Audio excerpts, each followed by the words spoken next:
What's up, guys? It's your girl L with the Hair Reactions, and we have a long form video today. Yes, first of all, I want to say thank you so much to 1,000 subscribers. We made it, y'all.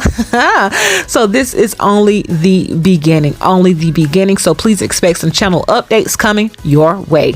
Now let's get into some commentary about season 4, episode 1, Netflix's superior show, #1 hit show, Love is Blind. Now, let me just start off by saying that everyone is absolutely gorgeous. There is a great selection of people here. With that being said, let's get into the drama, because you know it's some drama. You know it's not a Netflix show without some drama. Now, I'm going to attempt to take this episode by episode, but I may skip a couple episodes in the next try. I don't know. We're going to see how this goes. But I want to hit some of the key people who stood out to me in episode 1. First is Kwame. Kwame, brother, you got some issues. Kwame is giving me, I'm black, but I want to get as far away from it as possible.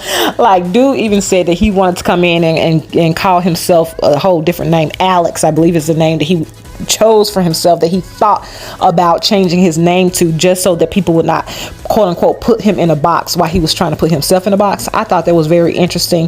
The issues that he's had in the past is that, you know, he has felt like he has had to exceed in every aspect of life just to be accepted. Let's make it clear.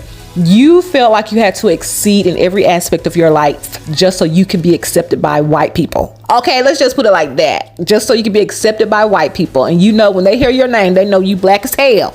Okay? Which is why you want to come in there and be Alex, so that they would not think you were black. You open up a box, they can't see you, they hear your voice, they hear your career, soccer player, all this, that, and other, everything going on for you, and they're gonna think you're a white boy. Psych. Okay, so that didn't work out, but it's okay, Kwame. You gotta love yourself, because the moment you start loving yourself and who you are, baby, everyone else will follow. I promise. But oh boy, did seem to make some connections in the pods. We're going to talk about those next, but first let's move on to Zach. Now, Zach didn't make that grand of an impression to a lot of the girls when he first came in. I think he was a little bit awkward. He came off a little bit awkward, and the girls felt a little bit awkward talking to them, but he did manage to make a connection. We're going to talk about that next, but first we want to talk about Zach. Zach seems to be suffering from some insecurities, and he actually, on the first episode, acknowledged that he uses his awkwardness and the quirkiness to kind of cover up going a little bit deep, because he has some issues. He has some insecurities that he's dealt with as far as his upbringing. Apparently his mom was a stripper, y'all, and she did that to feed her kids. She had to feed a family, and that's what she did. And so people look down on him a lot because of his upbringing, and so that has been an insecurity of his and has prevented him from going deep in these relationships. But it seems that he has found a match in Irina. Now, Irina was the first person seemingly who showed interest in Zach, because she seems to have found him interesting, and they seem to have some sort of connection. I think this is probably the only connection that she has in the pods, if I'm not mistaken. Correct me if I'm wrong. I only watched episode once. It was a whole hour, y'all. I might go back and watch it again, but I got to get on to part 2. But anyways, she seems to really be vibing. It seems like she suffered from some insecurity issues. She mentioned that she had some skin issues that she dealt with earlier on, but she says as far as looks, that doesn't matter. She's just looking to really connect with someone, and looks really does not matter to her. She seems like a sweet girl, and she seems like she will easily get her heart broken as well. So this is actually one of the couples that I'm rooting for, and I can't wait to see the rest of the episodes to see how their love unfolds. Now we come to Chelsea. Now, Chelsea she is one of Kwame's connections, and I'm not gonna lie, he's been leading her on this whole time, basically telling her that he's really into her, he's really feeling this, that, and the other, and she is like really into him. And it's so funny, so interesting that the person that she does not trust is his other connection, who is Micah. Now, Micah has a connection with Kwame as well as with Paul, but from the beginning, her and Kwame have been vibing. And the moment that Micah tells Kwame that she is interested in him, like seriously interested in him, is the moment that he kind of put Chelsea on the back burner and he went for Micah full throttle. And he tells the other guys that it was always Micah, his #1, even though he's been leading Chelsea on, making her feel like she was the it girl. But guess what, y'all? He gets burnt in the end of episode 1 anyways. Let me tell you what happened.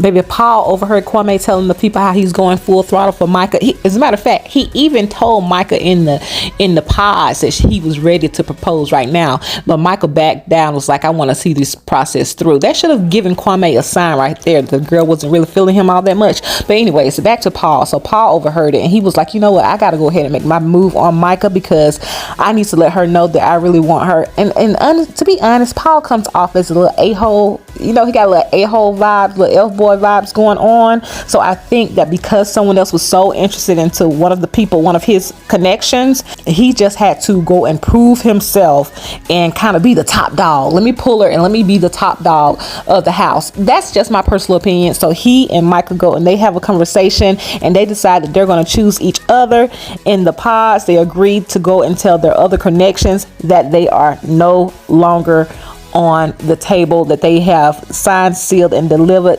themselves to each other. I can't wait to see how this all unfolds, because both of them have reassured their other connections that they were like in there, and now they have to go back and say, sorry, I chose someone else. It seems a little dirty. It seems real sketchy, real dirty, low down. I'm not getting very good vibes about this, and I can't wait to see episode 2.